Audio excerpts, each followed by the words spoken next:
여호와여, 우리가 당한 것을 기억하시고 우리가 받은 치욕을 살펴보옵소서. 우리의 기업이 외인들에게, 우리의 집들도 이방인들에게 돌아갔나이다. 우리는 아버지 없는 고아들이오며 우리의 어머니는 과부들 같으니 우리가 은을 주고 물을 마시며 값을 주고 나무들을 가져오며 우리를 뒤쫓는 자들이 우리의 목을 눌러싸우니 우리가 기진하여 쉴 수 없나이다. 우리가 애굽 사람과 아수르 사람과 악수하고 양식을 얻어 배불리고자 하였나이다. 우리의 조상들은 범죄하고 없어졌으며 우리는 그들의 죄악을 담당하였나이다. 종들이 우리를 지배하며 그들의 손에서 건져낼 자가 없나이다. 광야에는 칼이 있으므로 죽기를 무릅써야 양식을 얻사오니 굶주림의 열기로 말미암아 우리의 피부가 아궁이처럼 검으니이다. 대적들이 시온에서 부녀들을, 유다 각 성읍에서 처녀들을 욕보였나이다. 지도자들은 그들의 손에 매달리고 장로들의 얼굴도 존경을 받지 못하나이다. 청년들이 맷돌을 지며 아이들이 나무를 지다가 엎드려지으며 노인들은 다시 성문에 앉지 못하며 청년들은 다시 노래하지 못하나이다. 6월 16일 금요 새벽 큐티입니다.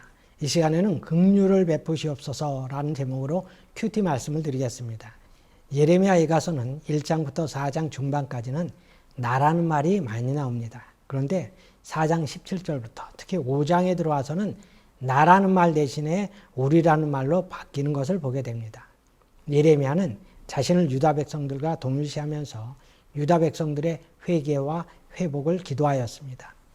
우리라는 말이 많이 나오는 기도가 성숙한 기도입니다. 오늘 예레미야의 기도를 한마디로 말하면 예루살렘의 고통과 치욕을 보시고 긍휼을 베풀어 달라는 것입니다.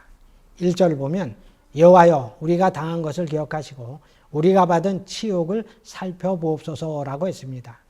여기서 기억하시고라는 말은 자카르라는 말인데 창세기에 보면 하나님께서 홍수로 세상을 심판하실 때 방주에 있는 노아와 들짐승과 가축을 기억하시고 했을 때 사용되었던 동일한 단어입니다.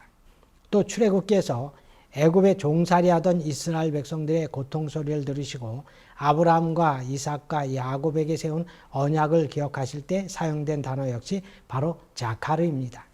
그래서 자카르라는 단어가 사용되면 우리의 고통, 상실, 심판을 기억하셔서 긍휼을 베푸사 건져주시는 의미로 사용됩니다. 오늘 말씀을 보면 유다 백성들에게 임한 심판의 모습은 너무도 처참했습니다.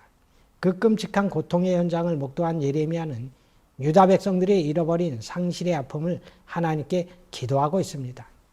2절부터 5절까지 보면 그들은 재산권을 잃어버렸습니다. 하나님께 받았던 기업과 그 이후에 세워진 집들을 빼앗겼습니다. 사회적으로 볼 때 가장 경제적 약자로 여겨지는 고아와 과부들처럼 생활고의 끝으로 내몰려 있는 상황입니다. 쉽게 마시던 물과 나무까지도 은과 돈을 지불해야만 했습니다. 그들이 누리던 경제적 풍요로움은 타인의 것이 되었고 그들은 나그네와 같은 상태로 자신들의 것을 갖기 위해서 오히려 값을 지불해야 하는 처지가 되고 말았습니다. 6절과 7절은 그렇게 된 이유인데 현재의 고통은 유다 백성들이 하나님 대신 다른 이방 백성들을 의지한 결과이며 그것으로 인해 그들의 조상들이 심판을 당하여 없어졌고 그 자손들까지 그 죄악을 담당하고 있다는 것입니다. 여기서 담당하고 있다라는 단어의 의미는 무거운 짐이 되다, 짐을 운반하다라는 뜻으로 조상들의 범죄로 인해 후손들에게 무거운 짐과 같은 심판의 결과가 주어지게 되었음을 말합니다. 마치 부모의 방탕한 삶의 결과가 궁핍과 빛이 되어 자녀에게 이어지듯이 하나님 앞에 범죄하였던 조상들 때문에 현재를 살아가는 그 자손들에게 부담이 되어졌다는 것입니다. 그런데 오해하지 말 것은 이것이 부모의 죄로 인해 자식이 자동적으로 심판을 당한다는 의미는 아니라는 것입니다. 부모가 행한 죄로 인해 나타난 결과들이 자녀의 삶에 영향을 주었다는 뜻입니다. 그러므로 우리는 자녀들에게 좋은 영향력을 주기 위해서라도 하나님을 온전히 섬기고 진리의 길을 걸어가야 합니다.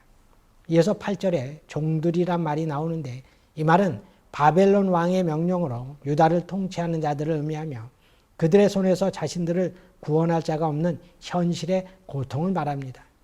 9절 10절을 보면 그들은 거주하는 곳에 양식이 떨어져 광야를 지나 양식을 얻기 위해 돌아다녀야 하는데 전쟁으로 인한 개한은 백성들이 충분한 영양을 공급받지 못하는 영양실조의 상태가 되게 만들어서 그들의 피부는 굶주림의 열기로 인해 검게 변해버렸습니다. 이는 삶을 지탱하는 데 꼭 필요한 의식주를 상실한 유다 백성들의 고통을 대변해 줍니다. 마지막으로 11절부터 14절까지 보면 계속해서 전쟁으로 인해 그들이 상실한 것들을 이야기하고 있습니다. 11절에서는 바벨론에 의해 여인들이 겁탈을 당하는 치욕을 말하고 있고 12절은 지도자의 상실을 말하는데 그들의 지도자들은 적들의 손에 의해 목매달려 죽임을 당하였고 백성의 장로들은 존경을 받지 못하게 되었습니다. 13절부터는 소중한 일상의 상실을 이야기하는데 청년들은 꿈을 잃어버린 채 빼앗긴 짐승을 대신해 삼손처럼 맷돌을 돌리고 있으며 뛰어놀아야 할 아이들은 나무를 치다가 그 무게를 견디지 못하고 쓰러져 버립니다. 노인들은 성문에 앉아 사람들을 가르치던 존귀함을 잃어버렸고 청년들은 노래하는 삶의 즐거움을 잃어버렸습니다. 이렇게 모든 것을 잃어버리고 이방의 바벨론 군대에게 치욕을 당하고 있기에 오직 유다 백성들에게 있어 소망은 하나님밖에는 없습니다. 그 하나님께 긍휼을 베풀어 달라고 지금 기도하고 있는 것입니다. 지금 아무것도 할 수 없는 무력한 유다 백성들이 할 일은 자신들의 죄를 자복하고 하나님께 기도할 것밖에 없습니다. 긍휼이 많으신 하나님께서는 택한 자녀들의 부르짖는 기도를 결코 외면하지 않으십니다. 버리지 아니하십니다. 기도하면 회복의 은총이 임합니다. 그러므로 고통과 치욕의 절망스러운 상황일지라도 하나님께 기도하는 자는 하나님께서 긍휼을 베푸사 구원해 주시고 반드시 회복시켜 주심을 믿고 어떤 상황 가운데서도 긍휼의 주님께 나아가시는 우리 성도님들이 다 되시기를 바랍니다.